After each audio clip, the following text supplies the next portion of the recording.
To the old lady who's going to finally make room for the real family, my daughter-in-law said, raising her glass while everyone else sat frozen with polite smiles that didn't quite reach their eyes. And I remember thinking how strange it was that something so small, just a few words wrapped in a toast at my grandson Ethan's 8th birthday lunch, could feel heavier than the silence that followed, heavier even than the weight of the gold bracelet on my wrist that my late husband Robert had given me 30 years ago, because in that moment I understood something I had been refusing to see for a very long time. But I didn't react, I didn't flinch, I simply lifted my own glass a fraction of an inch, just enough to acknowledge the moment without honoring it, and I smiled the way I always had, the way a woman learns to smile after decades of keeping a family together, of smoothing over tensions and pretending not to notice the subtle ways she is being erased from her own life. The dining room was beautifully arranged, soft afternoon light filtering through the wide windows, balloons tied neatly to the backs of chairs,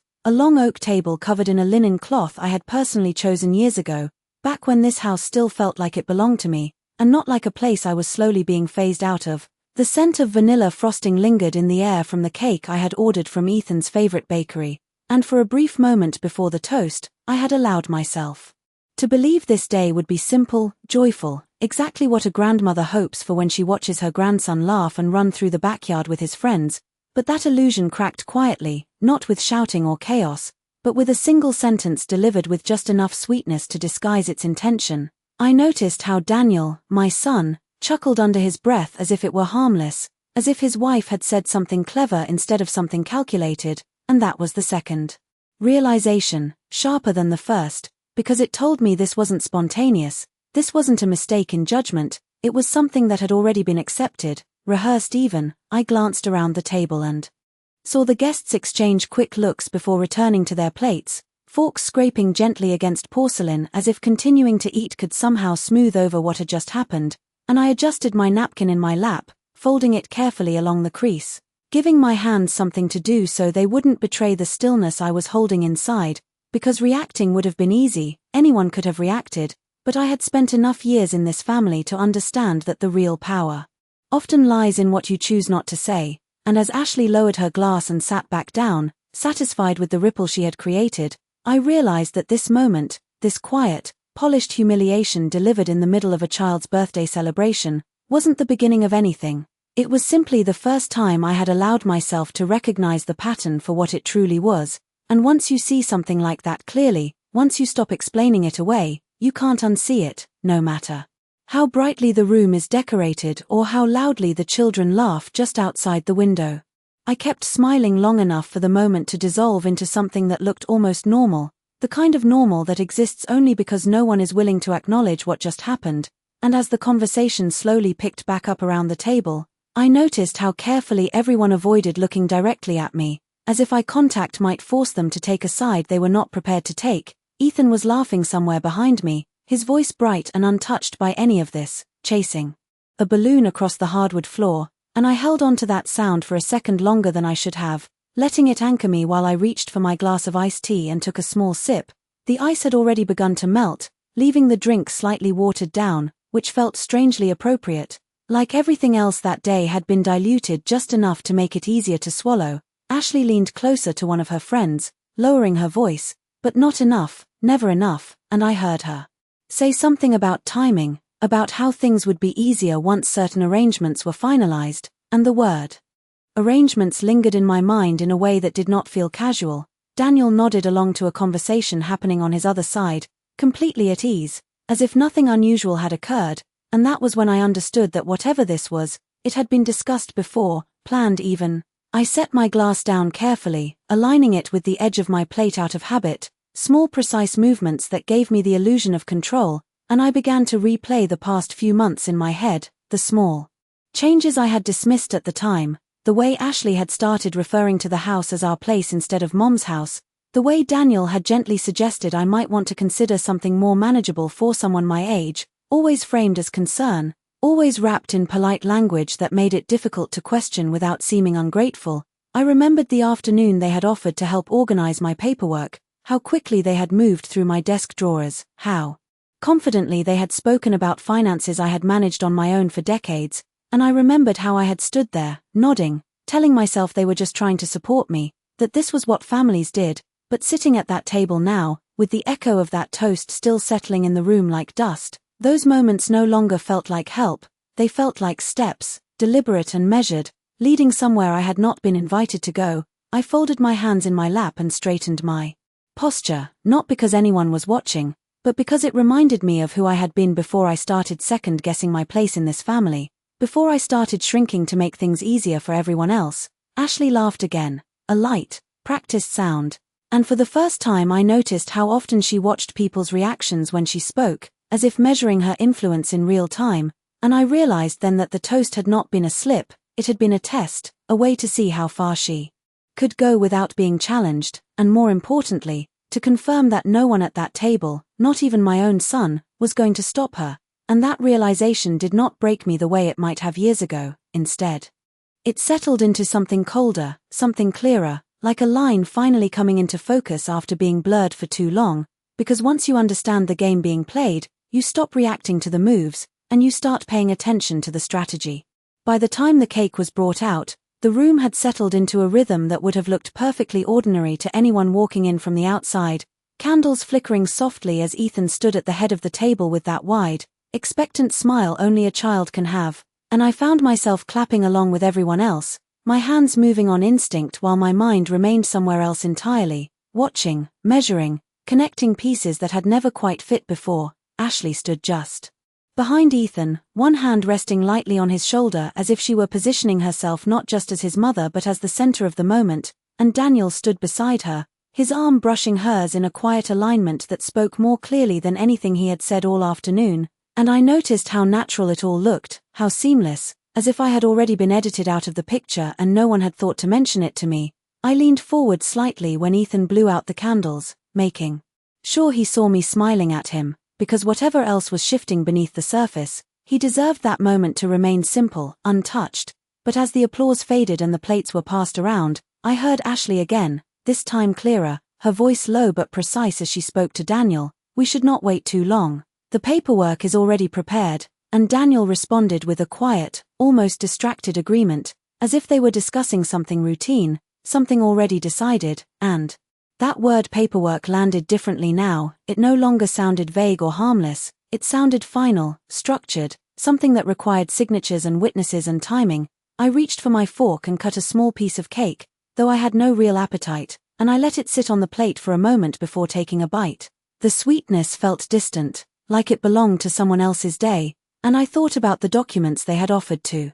organize, the subtle way they had guided conversations toward future planning, the brochures Ashley had left on the kitchen counter about senior communities that she claimed were just something to think about, and I remembered how easily I had accepted those explanations because they came wrapped in concern, in smiles, in that careful tone that makes resistance feel unreasonable. But now, sitting there with their words unfolding in real time, those moments rearranged themselves into something far more intentional, a sequence rather than a coincidence, and I realized that what they were building did not include me in the way I had always assumed, not as the owner of this home, not as the one who had shaped every corner of it over the years, but as an obstacle to be gently moved aside, and I set my fork down, aligning it beside my plate just as carefully as before, because the steadiness of small actions mattered more now. It kept everything from tipping into something visible, something they could respond to. Ashley laughed again, louder this time, drawing attention back to herself as she began telling a story about a recent trip,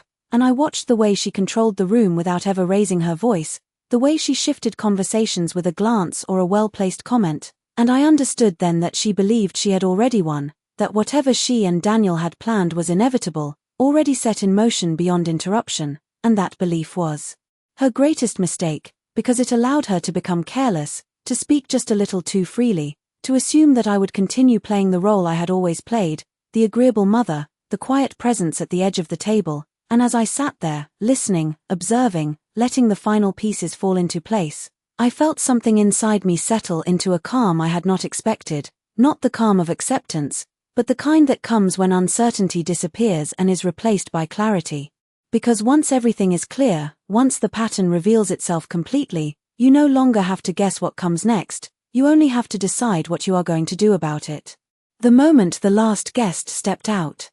and the front door closed with that soft, familiar click, The house seemed to exhale in a way it had not all afternoon, the laughter fading into a hollow quiet that lingered in the walls, and I stood by the dining table for a few seconds longer than necessary, looking at the half-empty glasses, the smudged plates, the decorations that were already beginning to lose their shape, and I started clearing them one by one, not because anyone had asked me to, but because it was what I had always done. What I knew how to do without thinking. Daniel and Ashley were in the kitchen, their voices low but unguarded now that the audience was gone, and as I carried a stack of plates toward the sink, I heard Ashley say, "We should schedule it for next week, before she changes her mind," and Daniel replied, "She will not, she never does." And there was something about the certainty in his voice that stopped me mid-step, not visibly, not enough for them to notice, but enough for me to feel it settle. Heavily in my chest, I placed the plates down carefully, making sure they did not clatter, and I turned on the faucet, letting the sound of running water fill the space between us, a simple barrier that allowed me to listen without appearing to do so. Ashley continued, mentioning documents again, signatures, a timeline that sounded far too organized to be spontaneous, and I realized then that whatever they were planning was not just an idea, it was already in motion, something that had been discussed, prepared, possibly even approved by someone else. I dried my hands slowly on a kitchen towel and glanced toward the counter where a thin folder rested near Ashley's purse, its edge slightly open, revealing crisp white pages inside, and I did not need to see the words to understand what they represented. I had seen enough documents in my life to recognize the weight of them without reading a single line. Daniel walked past me without meeting my eyes, reaching for a glass of water as if this were any other ordinary evening, and for a brief moment I studied his face, the same face I had watched grow from a child into a man, searching for something familiar, something that would explain how we had arrived here, but all I found was distance, a quiet detachment that felt practiced, and I understood then that this was not happening to him, it was happening with him, and that distinction mattered more than anything else. I turned back to the sink and resumed washing the remaining dishes, my movements steady, deliberate, each plate rinsed and placed aside with the same care I had always given this home, but inside, something had shifted completely, the uncertainty that had followed me. 4 months was gone, replaced by a clarity that left no room for doubt. They were preparing to move me out of my own life, not with force, not with confrontation, but with paperwork, with polite conversations, with carefully timed decisions that would make it all seem reasonable, inevitable even. And as I dried the last glass and set it down, I realized that the only reason it would be inevitable was if I continued to play the role they had assigned to me, the quiet mother who nodded, who trusted, who signed when asked, and I folded the kitchen towel neatly, placing it back where it belonged, because if they believed I would follow that pattern one more time, then they had misunderstood something essential, something I had not even fully recognized in myself until now. And as I turned off the lights and walked out of the kitchen, leaving the house in a calm, almost peaceful silence, I knew that whatever came next would not unfold the way they expected, not anymore. The next morning arrived with a stillness that felt almost deliberate, as if the house itself was waiting to see what I would do, and I moved through it slowly, not out of hesitation, but with a kind of measured awareness I had not carried before. The sunlight stretched across the kitchen floor in long, quiet lines, catching the edges of the same furniture I had chosen years ago, pieces that had once felt permanent, rooted, and I made my coffee the same way I always did, 2 scoops, a steady pour, the soft hum of the machine filling the silence, but this time I did not rush to sit down or turn on the television. Instead I stood there for a moment, holding the warm mug between my hands, letting the heat settle into my palms as I replayed every word I had heard the day before, not with confusion anymore, but with clarity, each sentence fitting into place like something that had always belonged together. I walked into the living room and noticed the folder again, now resting neatly on the side table where Ashley must have left it after they returned from the kitchen, and I paused beside it, not reaching for it immediately, because I understood that once I opened it, there would be no pretending any of this was still uncertain, but eventually I did pick it up, slowly, carefully, and I opened it just enough to see the title printed at the top of the first page, the words clear, formal, unmistakable, a transfer agreement, structured and detailed, outlining the transition of ownership in language that was both polite and final, and I felt something shift again, not shock, not even anger, but recognition, because this was not a suggestion, it was a plan already written, already prepared, waiting only for my signature to complete it. I closed the folder gently and set it back exactly where I had found it, aligning it with the edge of the table as if nothing had been disturbed, because what mattered now was not what I had seen, but what they believed I had not seen, and that distinction gave me something I had not had before: time. I sat down at the kitchen table and took a sip of my coffee, the bitterness sharper than usual, and I thought about the years I had spent making decisions for this family, the way I had handled every bill, every repair, every unexpected turn without asking for help, and how easily that history had been rewritten into something smaller, something that could be managed, overseen, eventually replaced. I reached for my phone and scrolled through my contacts until I found a name I had not needed to call in quite some time: Howard Blake, the attorney who had worked with Robert years ago, the one person who understood not just the legal structure of what we had built, but the intentions behind it, and I hesitated for only a second before pressing the call button, listening to the line ring once, twice, before his familiar voice answered, steady, professional, unchanged, and as I introduced myself, I kept my tone calm, even, the same way I had kept it at the table the day before, because there was no need to reveal anything yet, not confusion, not concern, not even awareness. I simply asked if he might have time to review some documents with me, and when he agreed without hesitation, suggesting I come by later that afternoon, I thanked him and ended the call, placing the phone back on the table with the same care I had given everything else that morning, because this was no longer about reacting to what they had set in motion. It was about understanding it fully, quietly, and deciding exactly how and when I would respond. And as I finished my coffee and stood up from the table, I felt a steadiness settle in that did not come from certainty about the outcome, but from something far more important: the knowledge that I was no longer standing at the edge of their plan without awareness. I was stepping into it with my eyes open. And that changed everything. I arrived at Howard Blake's office 10 minutes early, not because I was anxious, but because I wanted those 10 minutes to sit quietly in my car and let the weight of what I was about to confirm settle into something steady and controlled. The building itself had not changed in years. A modest brick structure with polished glass doors and a small brass plaque bearing his name, and as I stepped inside, the familiar scent of paper and polished wood greeted me in a way that felt grounding, almost reassuring, as if this place still operated on rules that had not shifted beneath my feet. His assistant smiled politely and asked me to wait, but before I could even sit down, Howard appeared at the end of the hallway, his posture straight, his expression attentive in the way of someone who has spent decades reading between lines that others overlook. He greeted me warmly, using my name with the same respect he always had, and as we walked into his office, I noticed the same framed certificates on the wall, the same orderly desk, everything exactly where it should be, which made what I was about to place in front of him feel even more out of place. I handed him the folder without explanation, watching as he adjusted his glasses and opened it, his eyes moving carefully across each page, not rushed, not casual, but precise, and I sat across from him with my hands folded neatly in my lap, the same way I had sat at my own dining table, waiting, not for permission, but for confirmation. The silence stretched for several minutes, broken only by the soft turning of paper, and when he finally looked up, there was no confusion in his expression, only a quiet seriousness that told me everything I needed to know before he even spoke. He asked me a few simple questions: whether I had signed anything, whether anyone had discussed these documents with me directly, and I answered calmly, no, not yet, not in any way that acknowledged what they truly were. He nodded once, then leaned back slightly in his chair, choosing his words with care, explaining that the document was structured to transfer not only ownership of the house, but also significant control over associated financial decisions, all framed as a convenience,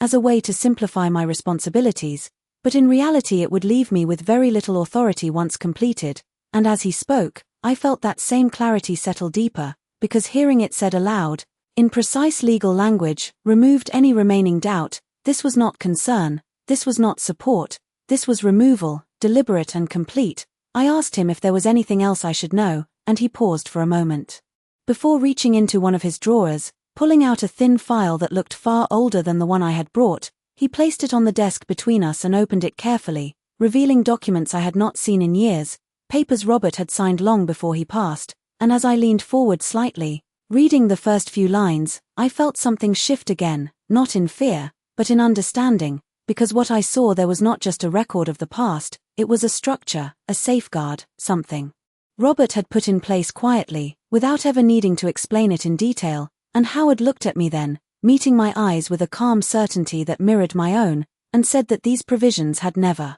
been altered, that they were still valid, still enforceable, and that if anyone attempted to move forward with the kind of transfer outlined in the document I had brought, there would be consequences they had clearly not anticipated. I closed the file gently, my fingertips resting on the edge for a brief moment, because in that instant, the balance I had felt slipping away over the past months settled firmly back into place, not because anything had changed in their plan, but because I now understood the full picture, both what they believed they controlled and what they had completely overlooked, and as I thanked Howard and stood to leave, I did not feel rushed, I did not feel overwhelmed, I felt prepared, in a way that did not require confrontation or explanation, only patience, because for the first time since this began, I was not reacting to their moves, I was ready to let them make the next one. When I returned home that afternoon, the house felt exactly the same as it had that morning, quiet, orderly, untouched, and yet I noticed everything differently, not because anything had changed, but because I set my keys down in their usual place and walked through each room slowly, letting my eyes rest on the details I had once taken for granted, the framed photographs along the hallway, the small imperfections in the hardwood floor, the way the afternoon light settled into the corners of the living room, and I realized that nothing here had ever belonged to them in the way they seemed to believe, not truly, and that understanding brought with it a calm that did not need to announce itself. I heard voices coming from the kitchen, Ashley and Daniel speaking in that same low, measured tone they used when they thought something was already decided, and I paused just out of sight, not to hide, but to listen without interrupting the version of reality they were comfortable revealing when they thought I was not paying attention. Ashley was explaining something about timelines again, about how it would be easier if everything was signed before the end of the month, and Daniel responded with quiet agreement, asking only about scheduling, not about whether it should happen at all, and that absence of hesitation confirmed more than any document could. I stepped into the kitchen then, not abruptly, just enough to let them notice me without making it seem intentional, and their conversation shifted instantly, softening into something lighter, something harmless. Ashley smiled in that practiced way of hers and asked if my morning had been restful, and I returned the smile just as easily, placing my bag on the counter and nodding, because there was no reason to disrupt the balance they believed they were maintaining. Not yet. Daniel mentioned casually that they had been meaning to sit down with me soon to go over a few practical things, his tone careful, almost rehearsed, and I agreed without hesitation, saying that sounded like a good idea, because agreeing cost me nothing in that moment and gave them exactly what they needed to continue believing in their own control. Ashley's shoulders relaxed slightly, a detail so small it might have been missed by anyone not paying close attention, but I saw it clearly, the subtle release that comes when someone believes their plan is proceeding without resistance, and that was when I understood that patience was not just useful, it was essential. The less I revealed, the more they would assume, and assumptions make people careless. I moved to the refrigerator and took out a glass pitcher of water, pouring myself a drink with steady hands, the simple act grounding me in the present while my thoughts moved several steps ahead. I asked about Ethan's day, about his plans for the weekend, keeping the conversation anchored in something ordinary, something that required no defense, and they answered easily, slipping back into a rhythm that felt familiar to them, predictable, safe, and I let that rhythm continue, because it allowed me to observe without pressure, to see how naturally they filled the space with their expectations, their confidence growing with each unchallenged assumption, and as the evening settled in and the light outside began to fade, I realized that nothing in their behavior suggested caution, nothing indicated that they suspected I had seen beyond the surface of what they were presenting, and that was the advantage I would carry forward, not force, not confrontation, but awareness combined with timing, because they were moving toward something they believed was inevitable, and I was simply allowing them to take the next step, knowing that when the moment came, they would not be prepared for what followed. 2 days later, Daniel suggested we all sit down together after dinner, his tone casual but carrying that same careful structure I had come to recognize, and I agreed without hesitation, placing my fork neatly beside my plate as if this were just another ordinary conversation. Ashley brought out the folder, the same one I had already seen, and placed it gently on the table between us, aligning it with deliberate precision, as though the neatness of its placement could soften what it contained. She began speaking in that calm, measured voice, explaining how this would simplify things, how it would take pressure off me, her words polished, practiced, designed to sound like care rather than control. Daniel nodded along, adding that it was just a formality, something to ensure everything was handled efficiently moving forward, and I listened without interrupting, my hands resting quietly in my lap, my posture steady, because everything they were saying followed the exact pattern I had already traced. There was no surprise left, only confirmation. Ashley turned the folder toward me and opened it, sliding a pen across the table with a small, encouraging smile, and for a moment I let my gaze rest on the document as if I were seeing it for the first time, letting the silence stretch just long enough to make them believe I was considering it. Daniel leaned forward slightly, his voice softening as he said my name, the way he used to when he wanted something as a child, and that detail stayed with me, not because it moved me, but because it revealed how little had changed in his understanding of me. He still believed I would respond the same way, that I would trust, that I would comply. I lifted the pen slowly, turning it once between my fingers, and then I set it back down exactly where it had been, the movement small but deliberate, and I looked up at them both with the same calm expression I had carried all evening. I said that I thought it would be wise to have everything reviewed properly before signing anything, just to be certain I understood all the details, my voice even, unhurried, leaving no room for argument but also offering no resistance they could push against. Ashley's smile held for a fraction of a second too long before it tightened, almost imperceptibly, and Daniel glanced at her before returning his attention to me, asking if that was really necessary, his tone still gentle but now edged with something else, something closer to impatience. I nodded once, explaining that it was simply a matter of being thorough, that after all these years I had learned not to rush decisions involving the home, and I kept my gaze steady, not challenging, not defensive, just present. Ashley leaned back slightly in her chair, her fingers tapping lightly against the edge of the table, a rhythm that betrayed the first sign of disruption in their plan, and she said that of course, they only wanted what was best for me, that there was no pressure, her words carefully adjusted,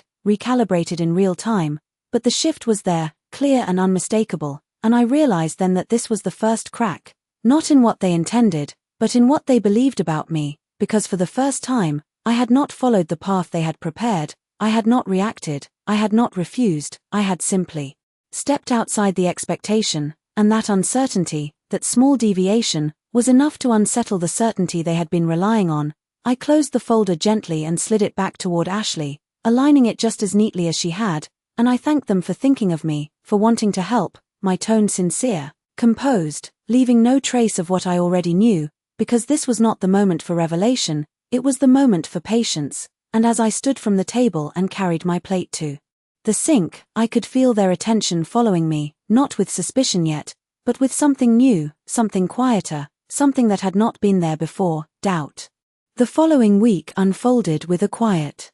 precision that I had not experienced in years, every interaction measured, every word chosen with care, and I allowed that rhythm to continue without interruption, because the more predictable I appeared, the more confident they became in their assumptions. Daniel mentioned casually that he had adjusted his work schedule to be available if I wanted to finalize things, and Ashley began leaving the folder in more visible places, on the kitchen counter, on the dining table, as if its presence alone might encourage me to act, and I responded exactly as they expected on the surface, acknowledging their efforts, thanking them for their patience, even suggesting that it would be good to settle everything soon, each word placed deliberately, each agreement carefully shaped to reinforce the version of me they believed in, and I could see the effect almost immediately. The tension that had briefly surfaced began to fade, replaced once again by that quiet certainty they had carried from the beginning. Ashley's tone softened, her movements more relaxed, Daniel smiled more easily, as if the outcome had already been secured,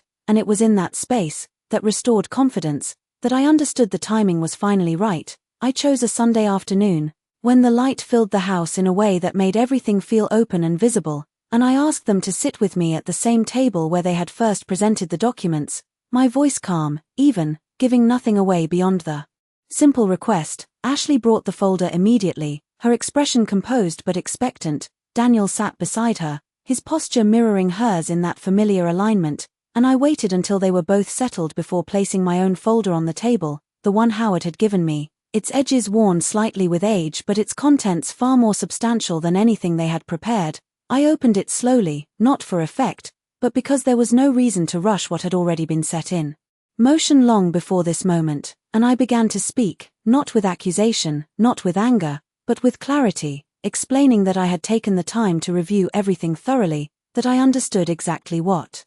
their document would do, and that I had also revisited the original provisions Robert had established years ago. I watched as Ashley's expression shifted first, just slightly, the confidence in her eyes tightening into something more focused, more cautious, and Daniel leaned forward, his attention sharpening as he listened, and I continued, outlining the conditions that had never been changed, the clauses that protected not only the ownership of the home but the authority tied to it, provisions that specified exactly what would happen if any attempt was made to transfer control without my full and informed consent, and I let the words settle between us, not rushing to fill the silence that followed, because silence has a way of revealing more than any explanation ever could. Ashley's hand rested on the edge of their folder, but she did not open it, not this time. Daniel's gaze moved from the documents to me and back again, and I could see the moment he began to understand, not just the situation, but the fact that I had understood it long before this conversation. I closed my folder gently and placed it back in front of me,